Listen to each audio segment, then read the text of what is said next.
Welcome to Chillin' 101. We hope this video helps. You'll begin by powering and placing devices close together. Signal strength matters. Once done, enable Bluetooth on your phone and turn the bike unit on. Make the bike enter pairing mode now. Hold the device button until LEDs blink or a beep sounds. This puts the bike into discoverable mode so your phone can see it. Make sure other nearby Bluetooth devices are off to avoid interference.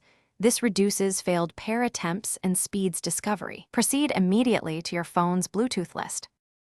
Next, open the dedicated bike app if you have one, otherwise use your phone's Bluetooth settings.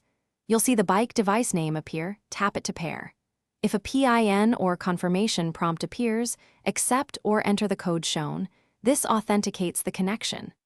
Grant permissions the app asks for, like location or sensor access, because many phones require them to detect Bluetooth devices. If firmware updates appear, install them now to ensure stable communication and full feature support before testing. Finally, confirm the connection by checking live data or controlling bike functions. You should see real-time speed, cadence, or device status.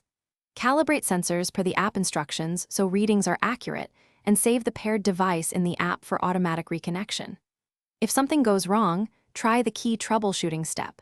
Power cycle both devices and forget or clear any previous pairings on your phone before retrying. If problems persist, update firmware or consult the bike manual for device-specific reset steps. Thanks for watching. Consider subscribing if we helped you.